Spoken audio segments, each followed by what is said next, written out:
Adventure in Pipeman on W4CY Radio.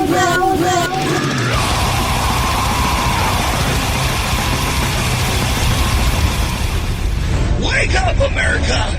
It's time for the Adventures of Pipeman on W4CY.com, West Palm Beach's #1 internet radio station. Here's your host, the Pipeman.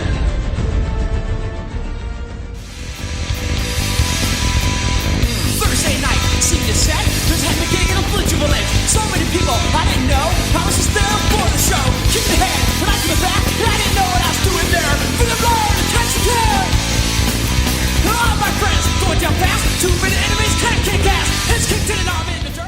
This is Pipeman here on the Adventures Pipeman W4CY Radio at the final Pumpkin Drublic. Here we have, who's with us? AJ and Frank from DOS Klown. Nice. And I got a chance to see you guys earlier, and man, what a badass set. And it was a lot better for you to play then, because it's getting a lot hotter now. It was nice weather when you were playing. Yeah, nice ocean breeze. There you go. Yeah. So, how does it feel to be picked to be one of the bands playing on this last NOFX show? It's cool. I trip out on how fast time has gone, because we used to play with them when both of the bands kind of started around the same time, and I got to watch them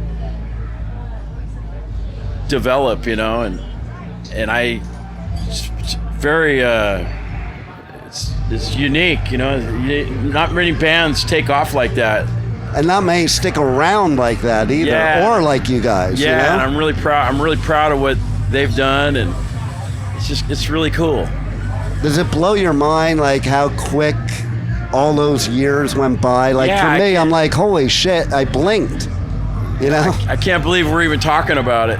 Like Eric, the drummer from NOFX, is my daughter's godfather. Wow. So it's like, it's just weird that it's ending. I know, right? Come here, Chris. How about for you guys? You're gonna keep moving on, right? Yeah, I'm gonna keep going. We got back together, and we just got back from Europe. Nice. And we're working. We got a new album almost completed, and then it's coming out in Spain. Wow, that's cool. Next year, and we're gonna head back there again, and then we're gonna keep recording music and just keep going forward. Same old, same old. So for the three of you, in your whole journey of music, you'll have a different story, but what's the story that, like, when you're like 80, you're going to talk about, good or bad, through this whole journey? Oh, man. I don't know. I've been a punk rocker since I was like 14 years old, and I'm 60 now. So it's like, this is our journey, and it's like, I'm so grateful to have had this in my life, because it saved my life. When I was a kid, I wasn't a happy kid, and it was a different time back then, and punk rock gave me a reason, to go forward, and it's like, I would look back and go, thank God I had that, because I don't think I would have been, I don't think I'd be here anymore. I think that's true of all of us. A lot of people don't realize the punk scene, the metal scene saves so much lives of people like us that really, like, even talking about the pit. I was talking about it just yesterday. I had some shit go on recently, and I went into a pit at Riot Fest and left all my bullshit in the pit. Yeah. Therapy. Yeah, it's the best therapy. I'm grateful that we have this in our life. And I got a couple guys here in the band. I got Chris. Let's hear his story. Hey, oh man, my story. You ready for this? I am. So this guy, actually, I'm just a lucky guy, man. I hit him up. I said, if you ever need a guitar player, let me know. He says, yeah, let's go on tour, and let's see where this thing takes us. Nice. And your question is, it's like, what has punk rock done for me? I haven't been around as long as he has.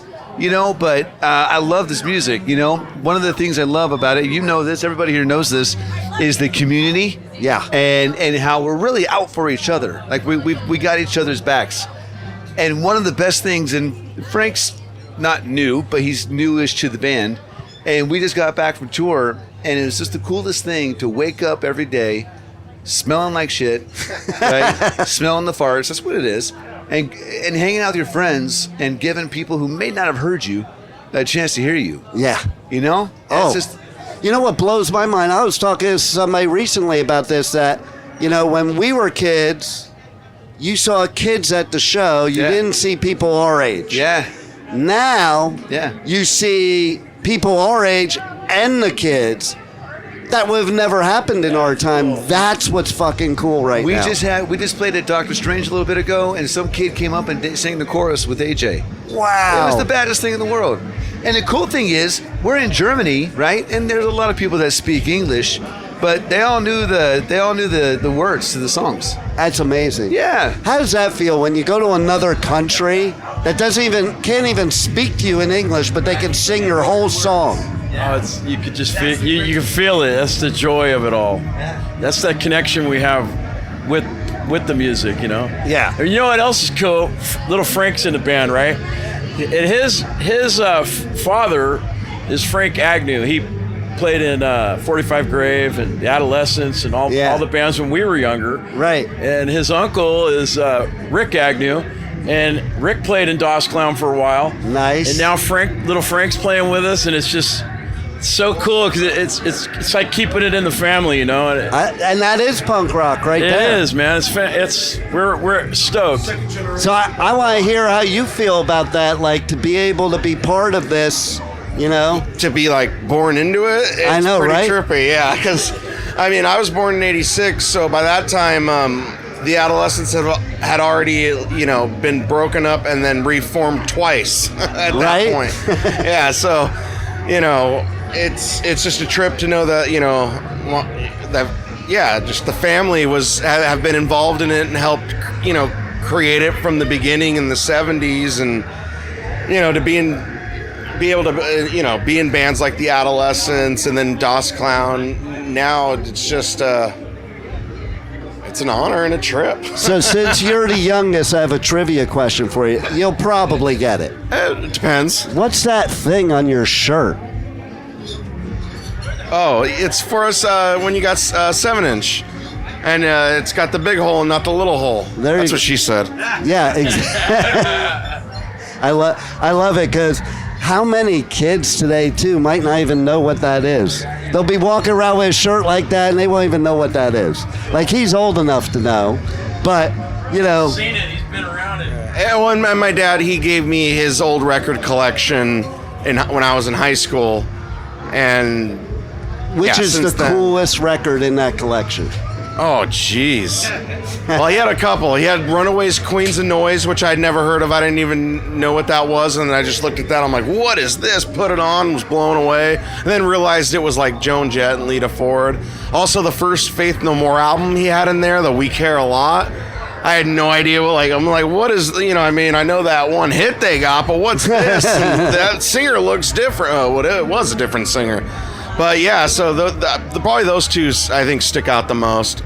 Actually, nice. and he had both the Germs, What We Do Is Secret, and then the self-titled. Nice. So that was cool, too. So for you guys, what would you say your first punk rock show was that hooked you on punk rock?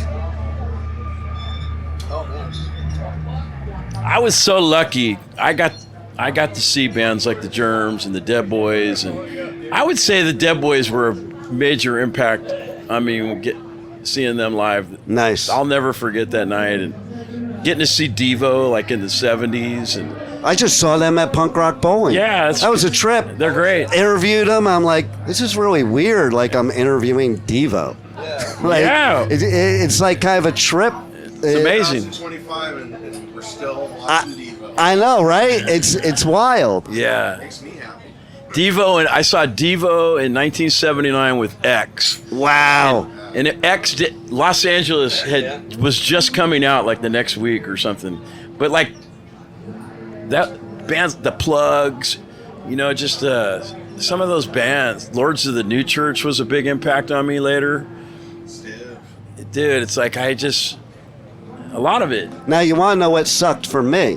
Yeah. So I had long hair. Yeah. So as you can imagine, Yeah. I wasn't allowed to go to shows I wanted to go to. No, that was dangerous. So, and I've gone now. Like, in the past several years, I got to see the Exploited, Subhumans, Discharge, GBH, all bands I was not allowed to see when I was a kid. You know? No, dude, it was dangerous back then. No doubt. So check this out. The first crossover show ever at the Sun Valley Sportsman's Lodge. Do you know about that show? That was the first show at Punks and Metalheads. It was like an Elks Lodge in L.A. I went there Valley. years ago. Okay, there was no security, and you put metals and punks together for this first time ever. Punk side was COC, pre-Pepper, like original COC. Suicidal before they crossed over when they were the Suey Boys, not Thrash. And then I'm trying to and the Descendants. That's cool. And then the metal side was Possessed, Dark Angel, and this band Savage Grace. And if I tell you absolute most epic mayhem ever, like there was no safe place to hide in this venue, no security. So if you were not into the pit, don't go to this show. Yeah. And even when I interviewed like Woody and Mike from COC years later, I'm like, you probably don't remember this show, but, and right away they were like, that was an Elks Lodge, right? That was the most epic shit ever. Because I saw people like flying through the rafters and stuff. It's wild. The old days. So you know what I'm talking about. Yeah. Like, I couldn't go to some of those bands back then, and they couldn't come to us. I thought it was stupid. Because we were both the ones getting our asses beat by the jocks. We should have band together. Yeah. But now we finally figured it out. Yeah, it's trippy. It's totally different now. I think Motorhead helped bridge the gap, right? That's true. That's true. Motorhead did. Slayer did. Because Lombardo and Hanneman were punks. Well, it was Kerry King and Tom were the metalheads. So it was like, that's when you started having them together, when Slayer started playing and Motorhead. Covering DI, which is amazing. Oh, and then you got Slayer covering DI, which I know, right? And that, Rick Agnew and Casey Royer, were in, and so family. It's all family, all connected. And now we are a big family now. Thanks to bands like you guys sticking around. They covered Kiss well. Who covered Kiss? Slayer, yeah. In the beginning. I would love to hear that. They were a cover band first. They used to cover Priest, Maiden, all that before they did the Slayer sound.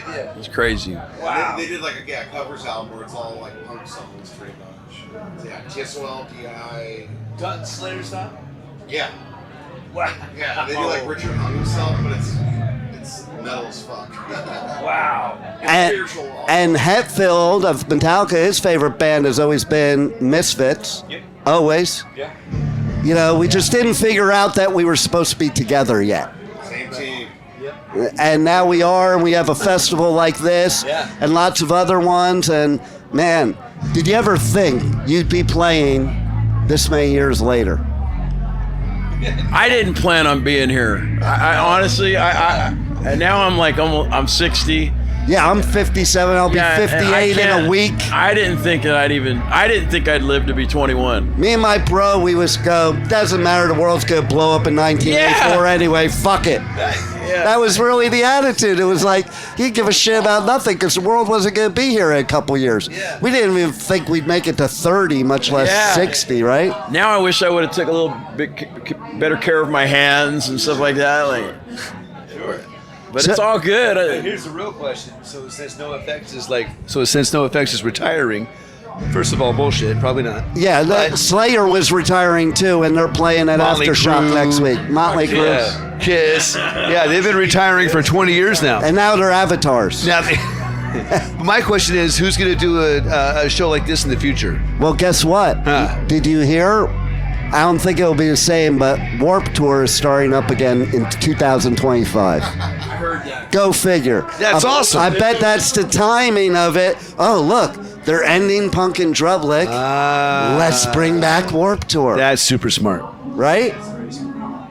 So maybe we'll see you guys at Warped Tour next year. All right.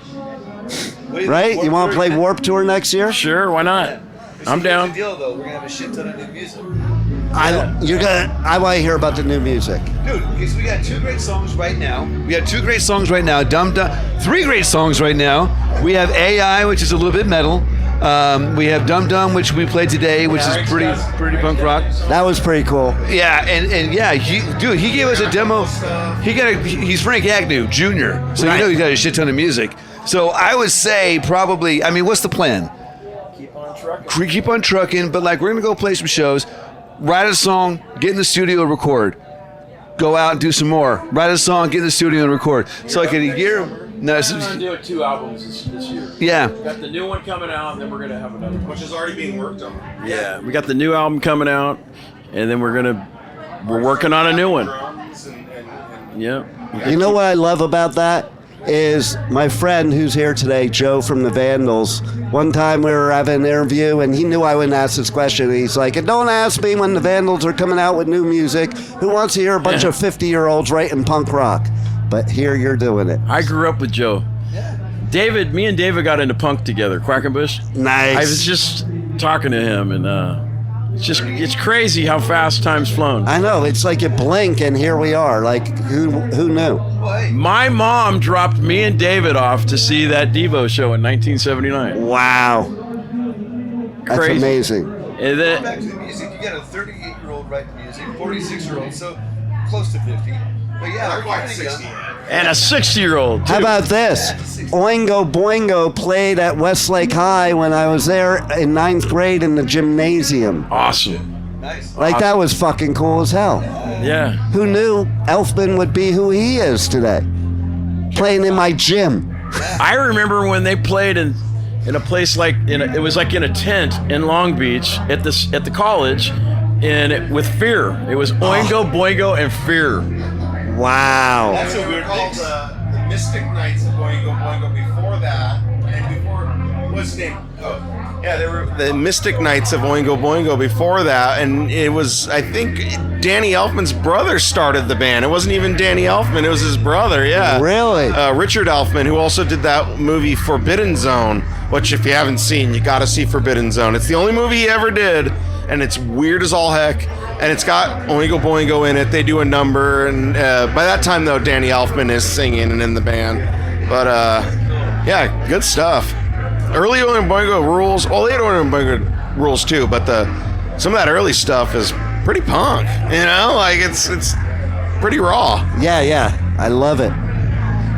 So what else do you guys want to let the listeners know that we haven't covered already that's coming up? 2 albums next year, a tour.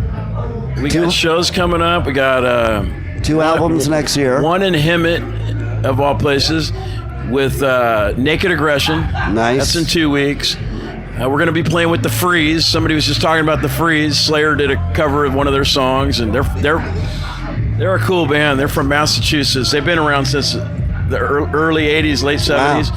And then we're going to start the year off with TSOL.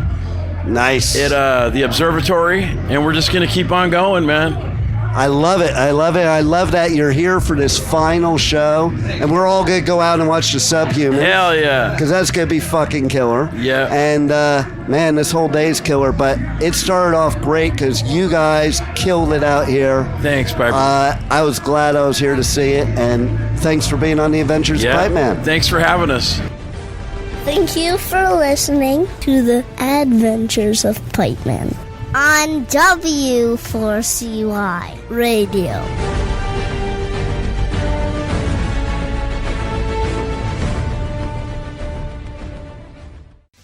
This is AJ from DOS Klown, and you got your radio station on W4CY.com with the Pipeman. The Pipeman. Pipeman.